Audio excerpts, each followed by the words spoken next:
Welcome friends, welcome to my channel my first view. இன்றைக்கி தீபாவளி ஸ்பெஷலாக நம்ம பார்க்க போகிறது மைதா முறுக்கு. இது தீபாவளி ஸ்பெஷல் இல்லைங்க, நம்ம நார்மலாக டீ டைம் ஸ்நாக்காக கூட இது செய்யலாம். மைதாவை எடுத்து ஃபஸ்ட்டு ஜல்லிச்சுக்கலாம். அதில் ஏதாவது குப்பை ஏதாவது இருந்தால் எடுத்துடலாம். பார்த்திங்கன்னா மைதா நீட்டாக இருக்குது.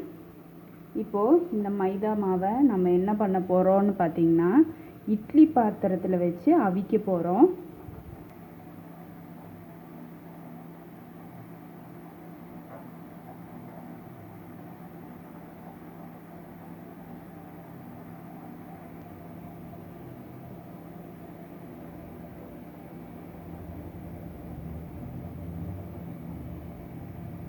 எதுக்காக நம்ம மேலே திரும்ப துணி போட்டிருக்கோன்னா, இந்த லிட்டில் இருக்க தண்ணி இதில் விழுகாமல் இருக்கிறதுக்காக.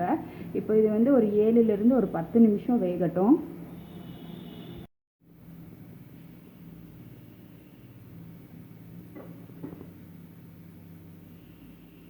ஒரு 10 நிமிஷம் நல்லா வெந்திருக்கு ஆவியில்.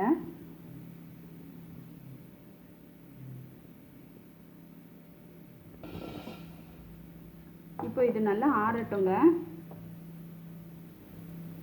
இப்போ இந்த மைதா மாவை திரும்பி ஜல்லடையில் போட்டு நல்லா ஜல்லிச்சுக்கலாம்.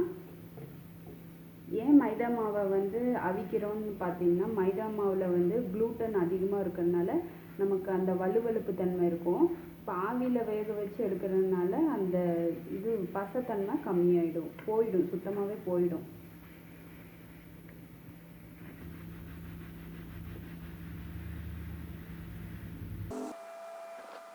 இப்போ மாவை நல்லா ஜல்லிச்சிட்டோம். இதில் நம்ம இப்போது எள்ளு, ஓமம் சேர்க்குறோம். கூடவே பெருங்காயத்தூள் சேர்த்து நல்லா கலந்துக்கலாம். இந்த மாவுக்கு தேவையான அளவு உப்பு சேர்த்திக்கலாம். டிஷ் ஆரம்பிக்கிறதுக்கு முன்னாடி சோப் போட்டு கை கழுவ மறந்துடாதீங்க.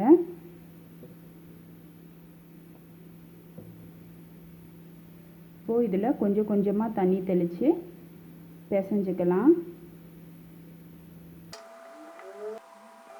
சூடான எண்ணெய் சும்மா ஒரு டேபிள் ஸ்பூன் இல்லைன்னா 1.5 டேபிள் ஸ்பூன் சேர்த்திக்கலாம்.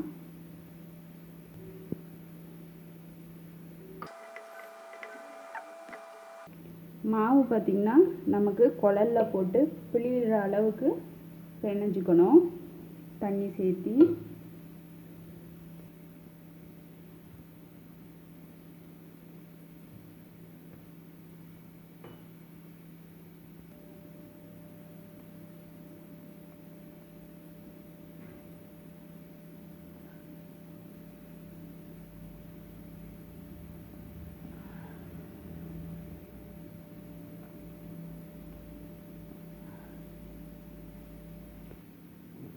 எண்ணெய் சூடாயிடுச்சான்னு ஒரு சின்ன பீஸ் போட்டு பார்க்கலாம்.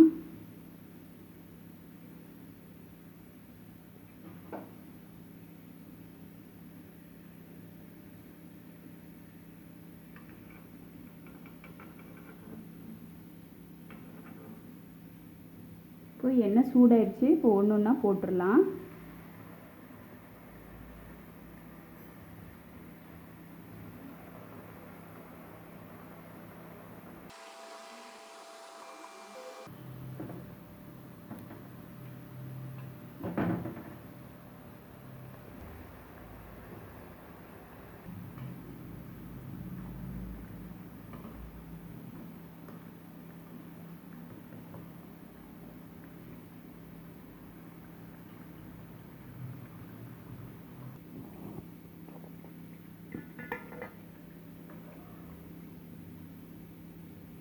இப்போ முறுக்கெல்லாம் நல்லா வெந்துடுச்சு. அந்த பபிள்ஸ் எல்லாம் நல்லா அடங்கிடுச்சு. இந்த மைதா முறுக்கு பார்த்திங்கன்னா நம்ம இட்லி பாத்திரத்தில் அவிக்க ஒரு 10 நிமிஷம் பிடிக்கும். அவ்வளோதான். குயிக்காக ஈஸியாகவும் சீக்கிரமாகவும் செஞ்சிடலாம். உங்களுக்கு இந்த மைதா முறுக்கு பிடிச்சிருக்குன்னு நம்புகிறேன். உங்களுக்கு பிடிச்சிருந்தால் லைக் பண்ணுங்கள், ஷேர் பண்ணுங்கள். மறக்காமல் மை ஃபர்ஸ்ட் வியூ சப்ஸ்கிரைப் பண்ணுங்கள். பெல் ஐக்கானை கிளிக் பண்ண மறந்துடாதீங்க. தேங்க்யூ.